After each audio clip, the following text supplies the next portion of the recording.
Hello दोस्तों, नमस्कार। Welcome to this video. उम्मीद करता हूं आप सब बहुत बढ़िया होंगे। तो साथियों, आप जानते हैं हम लोग जनरल स्टडीज का अध्ययन कर रहे हैं और जनरल स्टडीज में अभी हम लोग इंडियन जियोग्राफी को कवर कर रहे हैं। जी हाँ, इंडियन जियोग्राफी का डिस्क्रिप्टिव 3 क्लासेस आपकी हो चुकी हैं। अब हम लोग प्रैक्टिस कर रहे हैं। ये प्रैक्टिस का भी तीसरी क्लास है और प्रैक्टिस में हम उन क्वेश्चन को शामिल कर रहे हैं जो उत्तर प्रदेश लोक सेवा आयोग के विभिन्न एग्जाम्स में इंडियन जियोग्राफी से संबंधित क्वेश्चंस आए हुए हैं आपके एग्जाम में। तो ये क्वेश्चंस आपको एक आकलन देंगे कि किस टाइप के क्वेश्चंस आपको आपके एग्जाम्स में देखने को मिल सकते हैं, कैसे क्वेश्चंस बनते हैं, जो आपने प्रैक्टिस करा है, जो आपने पढ़ा है, वो कितना आपके लिए सफिशिएंट है। तो यहाँ पर आप जानते हैं कि ये वीडियो नियमित तौर पर शाम को 7 बजे हमारे इसी यूट्यूब चैनल पर प्राप्त होती है। ठीक है, अगर आप चाहते हैं जो भी आप एग्जाम्स हैं, चाहे JIC lecturer, GDC, BPSC, TRE 4 जैसे एग्जाम्स की अगर आप तैयारी कर रहे हैं तो आपके लिए कंप्लीट मटेरियल मैं आपके जीएस का प्रोवाइड कर रहा हूं। आप हमारे इस नंबर पर 9565272442 नंबर पर व्हाट्सएप के माध्यम से कांटेक्ट कर लीजिए। एक छोटी सी फीस है, उस फीस को पे करके आप ग्रुप में जुड़ सकते हैं, जहां पर आपको हम आपके जीएस ओरिएंटेड कंप्लीट मटेरियल देते हैं। मॉर्निंग में आपको करंट अफेयर की सुबह 7 बजे क्लास मिलती है, शाम को आपको जीएस की क्लास मिलती है। उसके साथ साथ इनकी पीडीएफ, इनके टेस्ट, क्विज, करंट, मतलब कंप्लीट मटेरियल आपके एग्जाम के ओरिएंटेड आप बिल्कुल बिंदास होकर के तैयारी कर सकते हैं। यहाँ पर 3 टेस्ट लेता हूं मैं सप्ताह में। तो आइए यहाँ पर वीडियो को शुरू करते हैं। लेते हैं पहला क्वेश्चन है भैया, भारत के निम्नलिखित राज्यों में से कौन कच्चे अवरक का अग्रणी 90% से अधिक उत्पादक करता है? तो यहाँ पर देखिए, पहला है झारखंड, राजस्थान, कर्नाटक, आंध्र प्रदेश। तो बताओ भाई, सही विकल्प है कौन? आंध्र प्रदेश। जी हाँ, आ से अवरक, आ से आंध्र प्रदेश। ध्यान रखिएगा।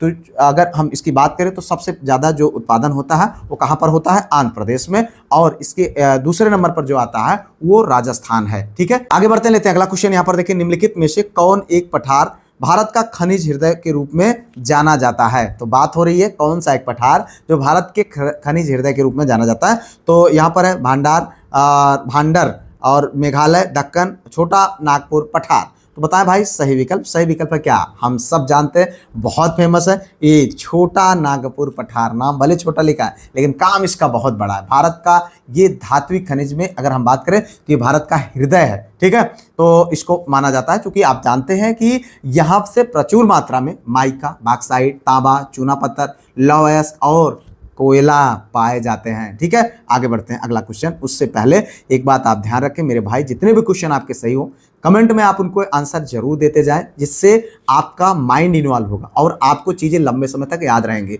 और आपको चूंकि क्वेश्चंस पढ़ाए गए हैं तो जितने सही होगा आपका खुद का कॉन्फिडेंस होगा, तो इसलिए आप इनको लिखने की आदत जरूर डालिए। आंसर को कमेंट में फटाक लिखते जाइए। ठीक है, तो यहाँ पर देखें, जादूगोड़ा प्रसिद्ध है लौह अयस्क के लिए, मैग्नीज के लिए, सोना, यूरेनियम। तो बताना भाई, सही विकल्प है आपका ये यूरेनियम।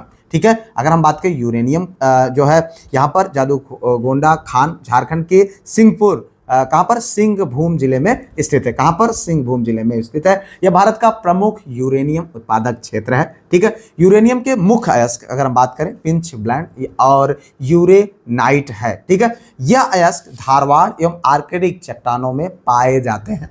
उत्तर प्रदेश के ललितपुर में भी यूरेनियम पाया जाता है। तो इतना आपको यहाँ पर जानना चाहिए। आगे बढ़ते हैं अगला क्वेश्चन। यहाँ पर देखें, निम्नलिखित में से कौन बहुउद्देशीय परियोजना और नदी सही सुमेलित नहीं है? ध्यान देना भाई, ये सही क्वेश्चन मिलेंगे आपको। और हाँ, वीडियो अभी लाइक आपने नहीं किया है, चैनल सब्सक्राइब नहीं किया है, हाइप नहीं किया है तो जरूर करिए। ठीक है, और अपने दोस्तों में शेयर कर दिया करो, नहीं पाप लागी। ठीक है, यहाँ पर देखो ये है आपका, देखें बहुउद्देशीय परियोजना और नदी।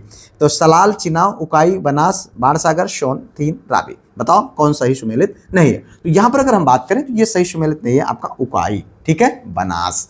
यानी अगर हम बात करें तो सलाल, चिनाव ये सही है। ठीक है, और बाणसागर, सोन ये भी सही है। ठीक है, अगर हम बात करें थीन का, तो ये भी रावी नदी के तट पर है, रावी नदी पर है, तो ये भी सही है। लेकिन उकाई जो है तापी नदी पर है। किस पे है? तापी नदी पर है। तो इतना आपको यहाँ पर जानना चाहिए। आगे बढ़ते लेते हैं अगला क्वेश्चन। यहाँ पर देखिए, रणजीत सागर परियोजना, बात हो रही है रणजीत सागर परियोजना की, निम्नलिखित में से किस नदी पर अवस्थित है?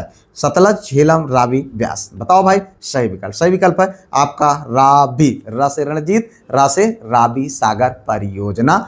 यह जो है रणजीत सागर परियोजना रावी नदी पर स्थित है। ठीक है, अगर हम बात करें इसका निर्माण सरकार ये इसके निर्माण की, तो ये पंजाब सरकार के द्वारा किया गया है। ठीक है, पंजाब और जम्मू कश्मीर की सीमा पर स्थित है। अगर हम इसके लाभार्थी राज्यों की बात करें तो पंजाब, हिमाचल प्रदेश और जम्मू कश्मीर हैं। ठीक है, आगे बढ़ते भाई, अगला क्वेश्चन यहाँ पर देखें, निम्न में से कौन सा युग्म सही सुमेलित नहीं है। देखो यहाँ पर क्या कह रहा है, निम्न में से कौन सा युग्म सही सुमेलित नहीं है। तो सरदार सरोवर बांध नर्मदा नदी, तिलैया बांध कोनार नदी, गांधी सागर बांध चंबल नदी, नागार्जुन सागर बांध कृष्णा नदी। इसी तरीके से आपको क्वेश्चन मिलेंगे और हमने डिस्क्रिप्टिव में इस तरीके की चीज़ों को बताने का प्रयास किया है। तो इसलिए डिस्क्रिप्टिव और प्रैक्टिस आपके लिए बेहद इंपॉर्टेंट है। तो आप इन क्वेश्चन के आंसर को करते जरूर जाया करें। तो यहाँ पर देखें जो सही विकल्प है मित्र वो है आपका ये तिलैया बांध कोनार नदी पर नहीं है। ठीक है, बाकी अगर ये देखें तो तीनों नदियाँ सही है। जो सरदार सरोवर बांध नर्मदा पर है। ठीक है, आप जानते हैं जहाँ पर इस समय सरदार वल्लभ भाई पटेल साहब की जो मूर्ति है। ठीक है, और उसके बाद गांधी सागर बांध चंबल नदी पर है, नागार्जुन सागर बांध कृष्णा नदी पर है। तो यहाँ पर तिलैया बांध जो है ये कोनार नदी पर नहीं है। ठीक है, तिलैया बांध बराकर नदी पर है। कहाँ पर है, बराकर नदी पर भैया। ठीक है, आगे बढ़ते लेते हैं अगला क्वेश्चन। यहाँ पर देखो भैया चेरुथानी बांध ठीक है किस नदी पर अवस्थित है, बताओ भैया।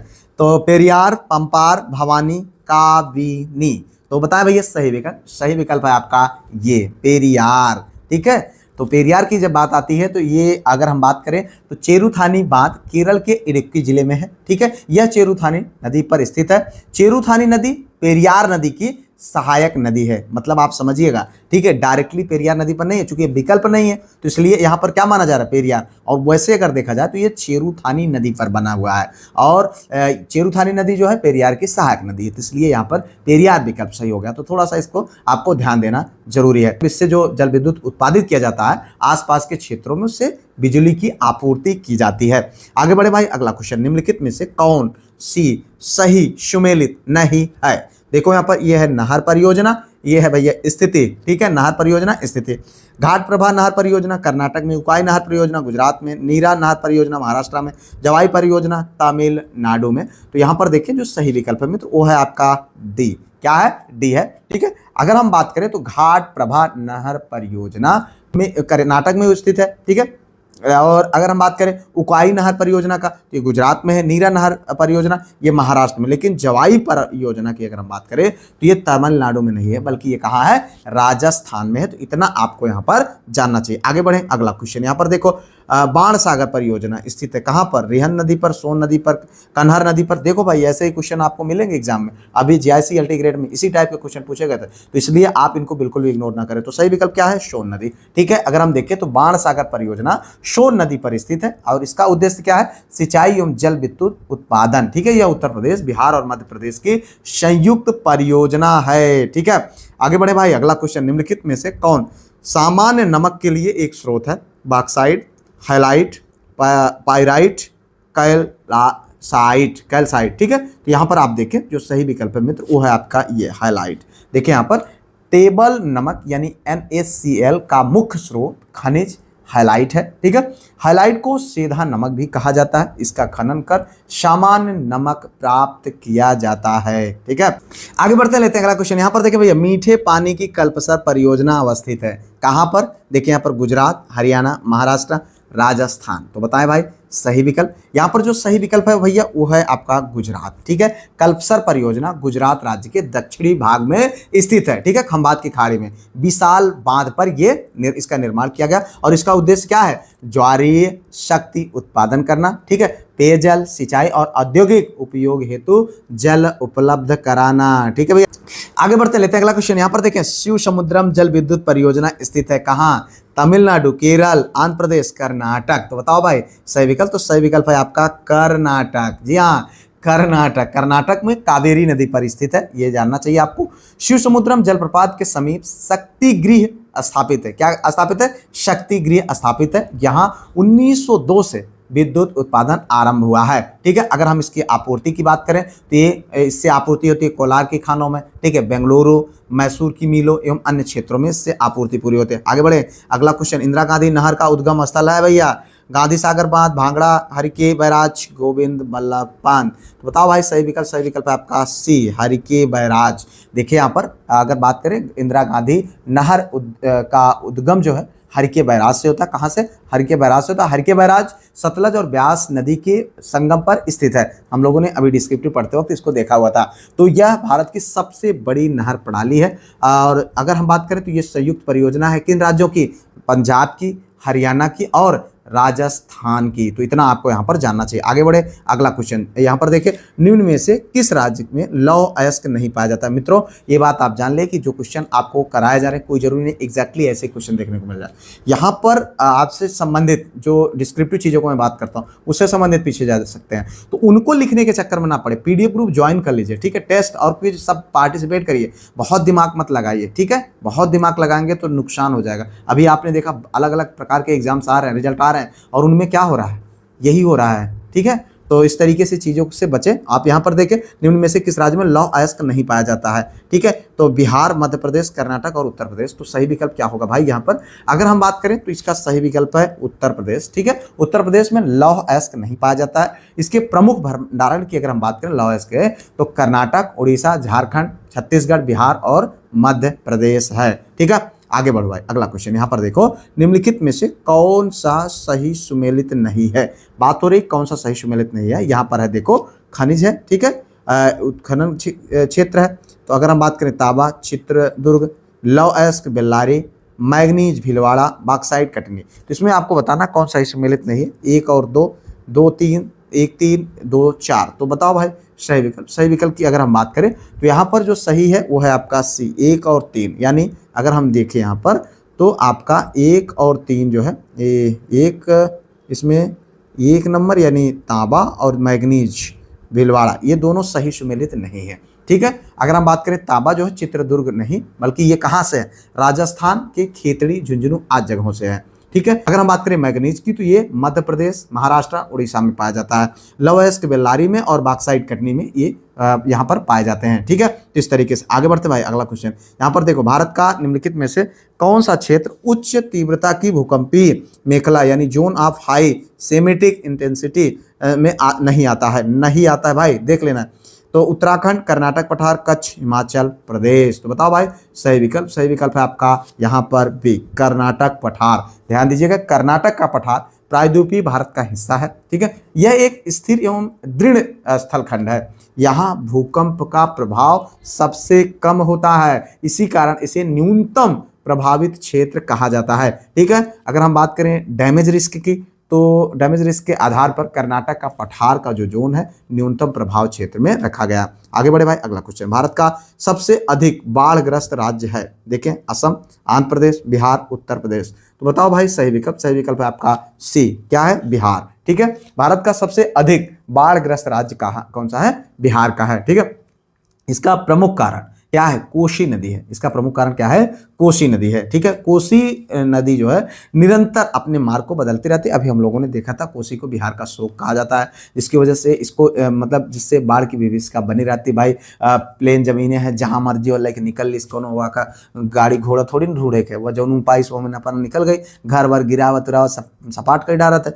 तो इसके अतिरिक्त अगर हम बात करें तो बागमती, गंडक, कमला व अन्य जो छोटी नदियां ये भी बिहार में बाढ़ का कारण बनती हैं। तो इतना आपको यहाँ पर जानना चाहिए। निम्नलिखित राज्यों में से किसमें सर्वाधिक प्राकृतिक आपदाएं आती हैं? आंध्र प्रदेश में, उड़ीसा में, बिहार, गुजरात। बताओ भाई सही विकल्प। सही विकल्प है आपका यहाँ पर बी, उड़ीसा में, ठीक है। अगर हम बात करें उड़ीसा बंगाल खाड़ी के तट पर स्थित है। कहां पर? बंगाल के खाड़ी। अगर हम बात करें बंगाल की खाड़ी का तो वहां पर जो है चक्रवात और प्रति चक्रवात की स्थितियां बार बार बनती रहती है, और जिसकी वजह से क्या होता है, उड़ीसा को बार बार बाढ़ एवं अकाल का सामान्यतः जो है मतलब यहाँ पर स्थिति बनी ही रह जाती है, ठीक है। अगर हम बात करें बिहार का तो बिहार 73% भूभाग जो है बाढ़ के लिए संवेदनशील है, जो भारत में बाढ़ प्रभावित आबादी का एक बहुत बड़ा हिस्सा है, ठीक है। तो इतना आपको यहाँ पर जानना चाहिए। आगे बढ़ते भाई, अगला क्वेश्चन, सुनामी प्रकोप से सर्वाधिक प्रभावित होने वाला कौन सा राज्य है? तो आंध्र प्रदेश, केरल, उड़ीसा, तमिलनाडु। तो बताओ भाई सही विकल्प। सही विकल्प है आपका यहाँ पर डी, तमिलनाडु। देखो यहाँ पर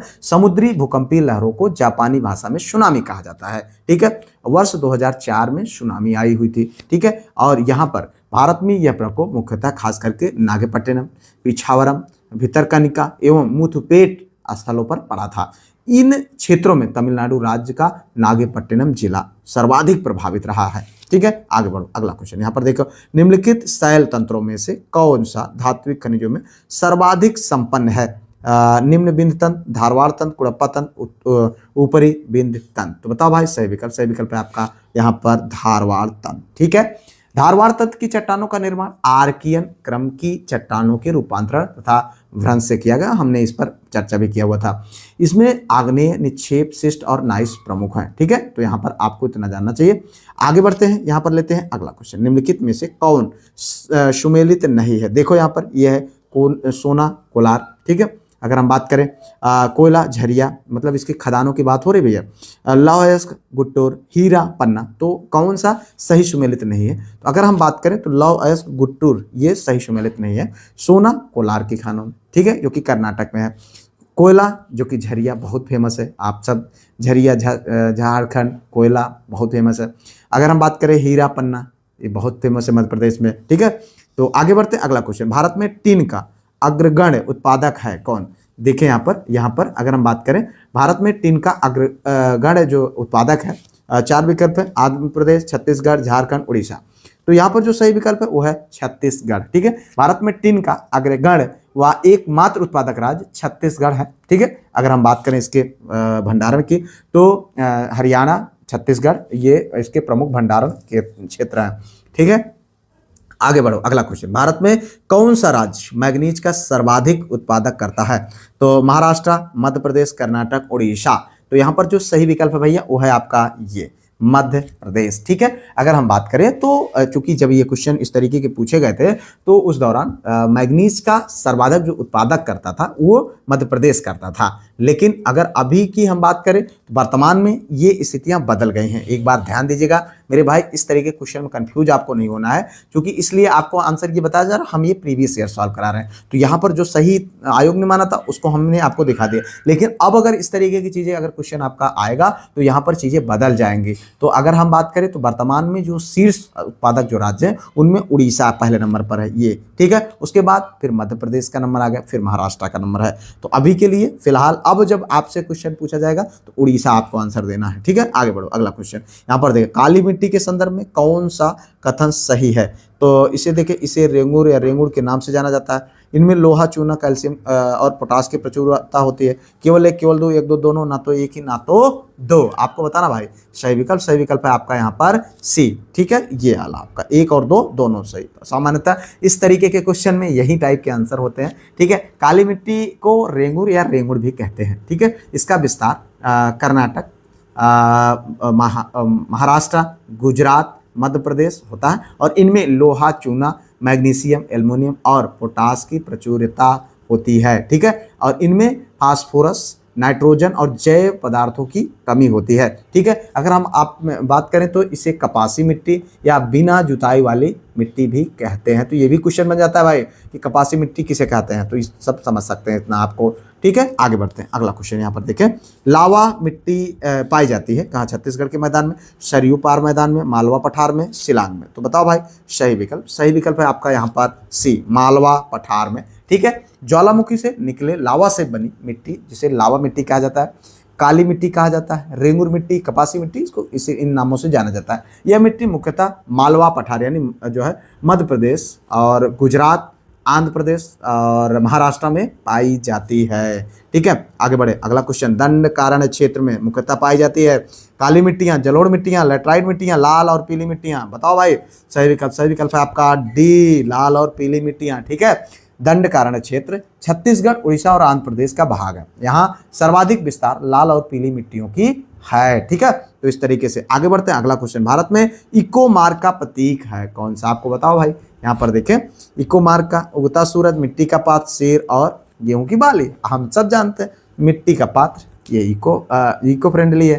ठीक है, तो भारत में इको मार्क स्कीम 1991, ठीक है, 1991 में और के लिए जो है प्रतीक चिन्ह मिट्टी का पात्र बनाया गया। और कारण क्या है कि मिट्टी के बर्तन में नवीनीकरणीय संसाधनों का उपयोग होता है, मतलब इससे जो है खतरनाक अपशिष्ट उत्पन्न नहीं होता है। तो इतना आपको यहाँ पर इससे संबंधित जानना चाहिए। आगे बढ़ते हैं भाई, अगला क्वेश्चन देखिए यहाँ पर, निम्नलिखित युग्मों में कौन सही सुमेलित नहीं है? तो यह है मिट्टी, यह है राज्य, ठीक है, मिट्टी और राज्य। जलोढ़ मिट्टी उत्तर प्रदेश, काली मिट्टी महाराष्ट्र, लैटराइट मिट्टी बिहार, लाल मिट्टी तमिलनाडु। बताओ भाई कौन सा है? तो ये है। आपको यहाँ पर कौन सही सुमेलित नहीं है आपको बताना भाई। सही विकल्प, सही विकल्प है लैटराइट मिट्टी, जो कि बिहार बताया जा रहा है। लैटराइट मिट्टी बिहार में नहीं पाई जाती है, ठीक है, कहाँ पाई जाती है? केरल और असम वाले क्षेत्रों में। बाकी चारों आपके तीनों आपके सही है। आगे बढ़े, अगला क्वेश्चन, यूरिया के लगातार प्रयोग से मृदा जो है बन जाती है क्या? निष्प्रभावी, अम्लीय, क्षारीय, उपयुक्त में से कोई नहीं। तो आपको बताना भाई सही विकल्प। सही विकल्प की अगर हम बात करें तो हो जाती है क्या? अम्लीय, ठीक है। यूरिया के लगातार प्रयोग से मृदा की जो प्रकृति है वो अम्लीय हो जाती है, ठीक है। यूरिया मिट्टी में रिस करके नाइट्रोजन से मिलकर नाइट्रोसोमाइन बनाता है। यह दूषित जल द्वारा कैंसर और रसौलिया उत्पन्न कर सकता है, ठीक है। आगे बढ़े, अगला क्वेश्चन, विभिन्न प्रकार की मिट्टियों की जल धारण क्षमता का घटता क्रम आपको बताना है। देखिए यहाँ पर इस तरीके भी क्वेश्चन पूछ लेगा भाई, ठीक है। तो इसके लिए भी आपको हमेशा तैयार रहना है। यहाँ पर देखें मृत्तिका, गाद, बालू, इस तरीके से आप देखें यहाँ पर जो सही विकल्प है मित्र वो आपको बताना। सही विकल्प है ये मृत्तिका, गाद, बालू, ठीक है। मृत्तिका सबसे अधिक जल धारण क्षमता होती है। ये अलग अलग तरीके से क्वेश्चन भी बन सकता है। उसके बाद गाद, गाद यानी सिल्ट, ठीक है। मृत्तिका का मतलब होता है क्ले, क्ले माने कीचड़ वाला, ठीक है। और उसके बाद अगर हम बात करें बालू, फिर बालू का नंबर आता है। बालू सबसे कम जल धारण है। तो वैसे भी हालांकि यहाँ पर आप समझ सकते हैं इस तरीके से, बालू सबसे कम जहाँ पर हो तो यहीं पर था, तो वैसे भी आप लगा सकते हैं। आगे बढ़े, अगला क्वेश्चन, खाद मिट्टी जो ह्यूमस में किस तत्व की प्रतिशतता सर्वाधिक होती है? Nitrogen, oxygen, hydrogen, carbon. तो बताओ भाई सही विकल्प। यहाँ पर देखिए जो सही विकल्प है वो है आपका डी, ठीक है, क्या? कार्बन, ठीक है। खाद मिट्टी यानी ह्यूमस में कार्बन की प्रतिशतता सर्वाधिक होती है। इसमें जो है कार्बन जो जैव पदार्थ की मात्रा 40 से 50%, कितना? 40 से 50% तक होता है। और अगर हम बात करें इसका निर्माण, तो भारी वर्षा व उच्च आर्द्रता वाले क्षेत्रों में मृत जैव पदार्थों के संचय से होता है। अगर हम इसके विस्तार की बात करें तो बिहार जो कि उत्तर में, उत्तराखंड दक्षिण में, और बंगाल के तटीय क्षेत्र, उड़ीसा, तमिलनाडु में होते हैं। इसे एक और नाम से जाना जाता है जिसे आपको जानना चाहिए, पीट मृदा। किस नाम से? पीट मृदा। आगे ये क्वेश्चन देखें, भारतीय मृदाओं में जिस सूक्ष्म तत्व की सर्वाधिक कमी है वह है क्या?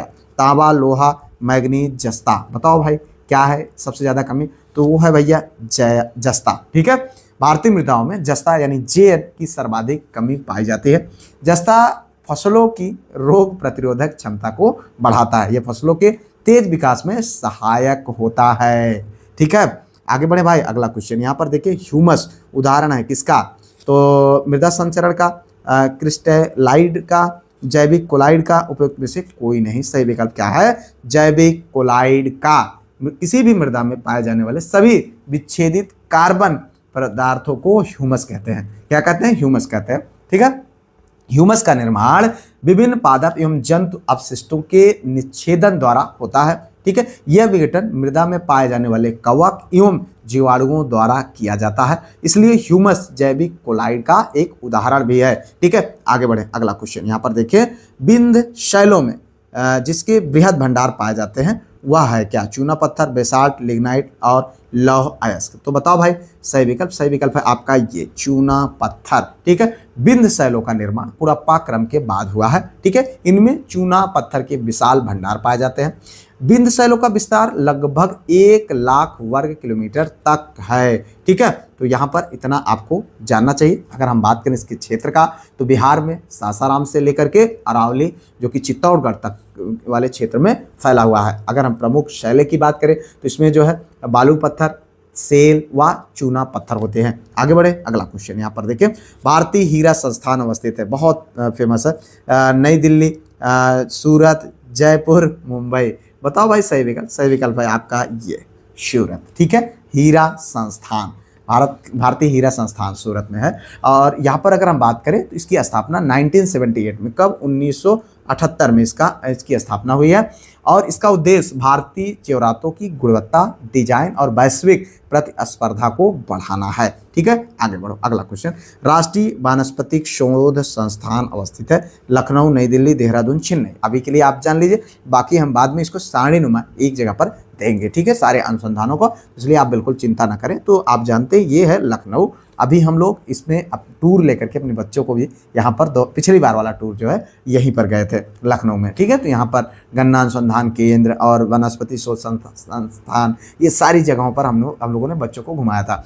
ठीक है, तो यहाँ पर अगर हम बात करें तो ये है लखनऊ में स्थित है और यह CSIR के अंतर्गत आता है। यह संस्थान आधुनिक जीव विज्ञान एवं टैक्सोनॉमी के क्षेत्रों से जुड़ा हुआ है। ठीक है, आगे बढ़ते हैं सेकंड लास्ट क्वेश्चन की ओर। देखें, केंद्रीय समुद्री मत्स्यिकी अनुसंधान संस्थान अवस्थित है गोवा, कोच्चि, विशाखापट्टनम और पुरी। बताओ सही विकल्प। सही विकल्प है आपका यहाँ पर बी ऑप्शन, यानी कोच्चि में। ठीक है, कहाँ पर? कोच्चि में। केंद्रीय समुद्री मत्स्यिकी अनुसंधान बिल्कुल एकदम बगल में है संस्थान, कोच्चि केरल में स्थित है।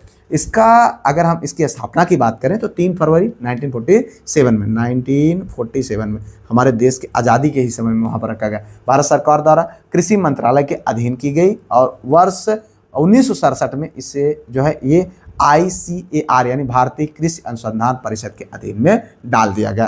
तो इतना जानना चाहिए। आगे बढ़ते हैं आज के अंतिम क्वेश्चन की ओर। भारत एवं एशिया का प्रथम डॉल्फिन शोध केंद्र NDRC की स्थापना गंगा नदी के तट पर किस शहर में की जा रही है? तो यहाँ पर देखें, हरिद्वार, पटना, वाराणसी, भागलपुर। बताओ भाई सही विकल्प। तो यहाँ पर अगर हम देखें, जो सही विकल्प है वो है क्या? बी ऑप्शन, यानी पटना में। ठीक है, भारत एवं एशिया का पहला डॉल्फिन शोध केंद्र गंगा नदी के तट पर पटना में स्थापित किया जा रहा है। ठीक है, यह केंद्र पटना विश्वविद्यालय परिसर से 2 एकड़ भूखंड पर निर्मित होगा। ठीक है, इसके अतिरिक्त मुंगेर में एक ऑब्जर्वेटरी का निर्माण कराया जा रहा है जहां से डॉल्फिनों को देखा जा सकेगा। केंद्र सरकार ने 2009 में गंगा डॉल्फिन को भारत का जलीय जीव घोषित किया था। तो ये भी क्वेश्चन आपके लिए इंपॉर्टेंट है, आपसे पूछा जा सकता है। गंगा डॉल्फिन एक नेत्रहीन जलीय जीव है जिसकी घ्राण शक्ति अत्यंत तीव्र होती है। तो इस तरीके से हम लोगों ने आज इंपॉर्टेंट 40 क्वेश्चन का प्रैक्टिस किया। उम्मीद करते हैं आप लोग बेहतरीन कर रहे होंगे और अगर आपके कोई सुझाव हो कमेंट जरूर करिएगा। वीडियो को लाइक, शेयर, सब्सक्राइब, हाइप ये सब जरूर कर लीजिएगा। ठीक है, इस नंबर पर व्हाट्सएप के माध्यम से कॉन्टैक्ट करके आप PDF ग्रुप जरूर ज्वाइन कर लें। मिलते हैं किसी और वीडियो में किसी और टॉपिक पर, तब तक के लिए जय Hind, Vande Mataram, best of luck.